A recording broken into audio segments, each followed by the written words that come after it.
So I don't even know how the fuck we got. I know exactly how the fuck we got here. When season two of The Last of Us came out, I was one of those who loved season one. I had a few reservations about Bella Ramsey continuing as Ellie, but I didn't really care about the way in which she looks. That's something that people decided to fucking latch on to, and I didn't give a shit about that. All I needed was for the story to be good, for the characters to be written exceptionally well. When the season began, I began to enjoy the small changes that were made. I was like, that's better than the game. That's better than the game. A little bit more time being spent with this character, fleshing out that character. But then as the season progressed, all of those changes began to spiral. And if you're somebody from the Patreon who watched me as I went through every single one of the episodes, I said it in the finale that I regret liking the change of having Dina be the one with Joel. When it first happened, I was like, that makes a lot of sense because Tommy wouldn't go out of his way and say Joel's name to a bunch of strangers when he doesn't know them. That was a weird thing for him to do. I thought it was weird in the game, so I enjoyed the change. That change spiraled everything else. And the entire story began to just absolutely fucking unravel. But an interesting thing was happening. That interesting thing was all of the side characters got better lines than the main character. Now, with the exception of Joel, because he's only in about, I'd say, 40% of season two, Dina had fantastic lines. Tommy had abysmal lines. What is his name? Jesse, fantastic lines. That conversation between him and Ellie inside of the music shop, where he basically is like, I try to be a good fucking person, but it's kind of hard when you're an asshole. Um, Seth, back in the town, fantastic lines. Getting to know that lady's husband, I can't remember his name off the top of my head. That entire sequence was great because you realize just how callous Joel is with other people's lives that aren't Ellie's or Tommy's. But then for Ellie herself, it was like the writers decided, you know what, the game demands that the character be extremely serious. The game demands that the character be incredulous in regards to their regard for human life. That might make people see her as unlikable. So we're going to make her a little bit more fun. We're going to amp up her personality from season one when she was younger in season two. And it just made it so that people hated the character even more. It was almost as if they were like, we need to find a way in order to make this character better. And instead of writing the character better, they basically gave the character a giant fucking bullhorn, gave them the most atrocious brain dead lines you have ever fucking heard, and then said, don't act, just scream into the end of it as loud as you fucking can. And then they were suddenly shocked when we did not like that character. That's the wrong screen. So recently, Neil Druckmann, um, Neil Druckmann came out and said that he is leaving. He is exiting the Last of Us series ahead of season 3. Not only him, but Helly Gross as well. If you don't know who that is, she is basically she's been in charge of a lot of the writing for The Last of Us Part 2. She's his co-writer. Why is Neil Druckmann leaving? Well, we're going to read the statement. I've made the difficult decision to step away from creative involvement in The Last of Us on HBO. With work complete on season 2 and before any meaningful work starts in season 3, now is the right time for me to transition my complete focus to Naughty Dog and its future projects, including writing and directing our exciting new game Intergalactic The Heretic Prophet, along with my responsibilities as studio head and head of creative. Co creating the show has been a career highlight. It's been an honor to work alongside Craig Mazin to executive produce, direct, write on the last 2 seasons. I'm deeply thankful for the thoughtful approach and dedication the talented cast and crew took to adapting The Last of Us Part 1 and the continued adaptation. I like how I like the distinction here. I am deeply thankful for the thoughtful approach and dedication the talented cast and crew took to adapting The Last of Us Part 1 and the continued adaptation of The Last of Us Part 2, because he knows it's dog shit. He knows it's dog shit. He is jumping off of a sinking ship. And he's jumping off of the sinking ship and washing his hands of it, and he's leaving Craig Mazin, who every cringy or shitty scene are from episodes that he was directly in charge of. He's leaving him in charge. That way, when the show craters, because I believe the ratings for the show came out and it was a 50% drop in viewership this season than from last season, which is the season started strong. Episode 2 with Joel was strong, and then once Joel was died, it just kept on going down, and it kept on going down, and it kept on going down, and it ended at the fucking bottom.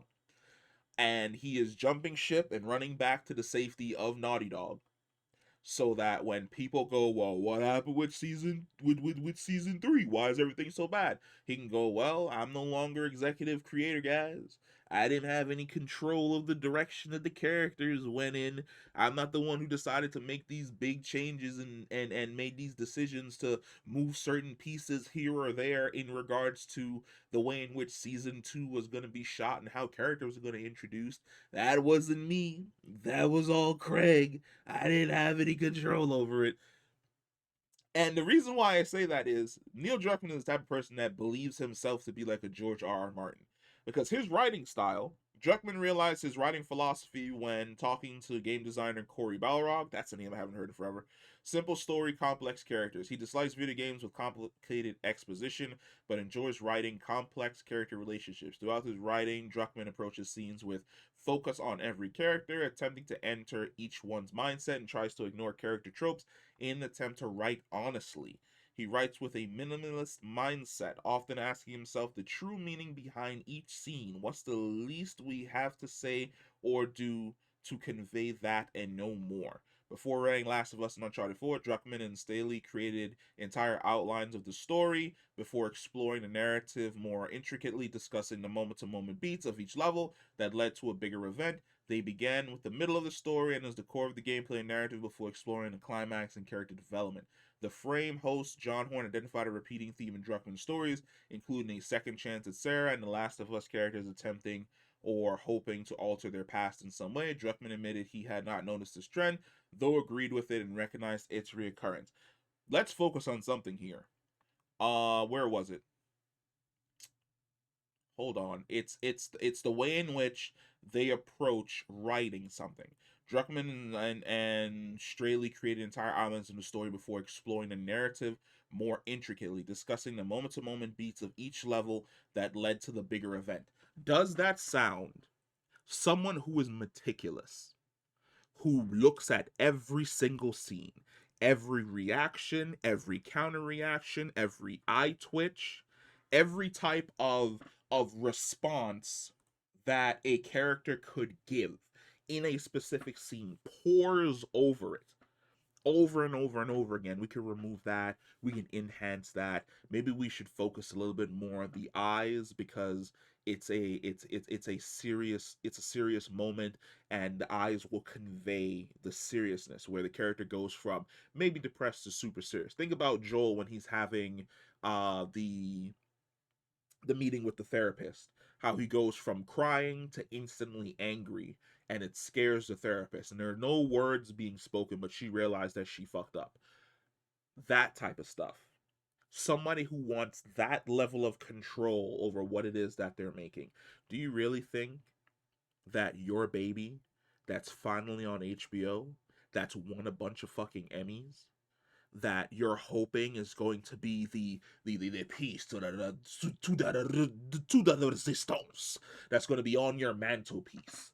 That story that's supposed to be on your mantelpiece that is completely falling a fucking part. Do you think that that person like this would want to have anybody else control it but them? Unless they know it's about to end up being a giant fucking disaster and they're trying to haul ass back to the safety and comfort of their studio before everything basically collapses when season 3 comes out. Come now. Come now. Come now. Let's just admit it. Let's admit the fact that we fucked up. We thought we knew better. We were gonna change things around. I believed myself to be a George R. R. Martin, but in truth, I'm an R. L. Stein. Actually, that's disrespectful to R. L. Stein because Goosebumps held me down. However, there were some really, really bad Goosebumps books, but for the most part, Goosebumps in like the fourth, fifth grade, Goosebumps held me down. So I'm not gonna disrespect R. L. Stein. But there's that one guy on TikTok that he writes those like super horrible books, which is like my baby daddy fell in love with a velociraptor with a BBL. That's the type of that's who I think Neil Druckmann actually is. I think he believes himself to be a George R. R. Martin or a Tolkien who can craft these fantastic stories with complex characters. But in truth, the limitations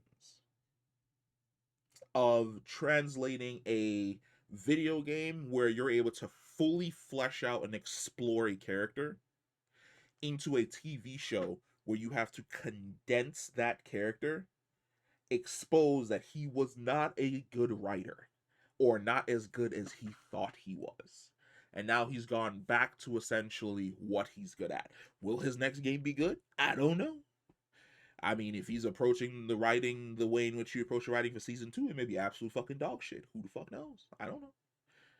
It could be the case. Could not be the case. He could be writing the most baller story we've ever fucking seen. But I'll have to sit down and wait for Intergalactic. That's what he's working on. I think that's the next Naughty Dog game. Intergalactic. Yeah, Intergalactic Heretic Prophet. We'll have to sit around and we'll have to wait to see. But I think this entire situation has exposed multiple things.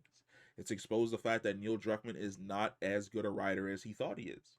It exposed the fact that yes, The Last of Us 2's writing was absolutely fucking abysmal. It's exposed the fact that it is time to jump ship and return back to safe waters because I don't want to be left holding the egg when everybody turns around and realizes that it's not an egg, but it's a giant piece of shit. And that's what The Last of Us is moving towards. I have a feeling season 3 has a chance to be better than season 2, and that's only because Ellie's not going to be in it. And if I'm looking at it from that perspective, where season 3 is gonna be better than 2 because Ellie is not in it, and then you bring her character back for season, let's say 4, and she's just as bad as she was in season 2, it's not making it to season 5. I, it's not making it to season 5, like at all. Not making it to season 5. It's probably going to, if the ratings keep going down, it ends at season 3. We don't even get a season 4 because there's been enough narrative damage done that where she's supposed to end up is no longer possible because of the motivations that the character has basically taken upon themselves in this show because of bad writing. But let me know what you guys think. Comment down below. Let me know. As you know, it's always a discussion. I like talking to y'all, arguing with y'all, seeing y'all opinions. Let me know what you guys think about this. Peace.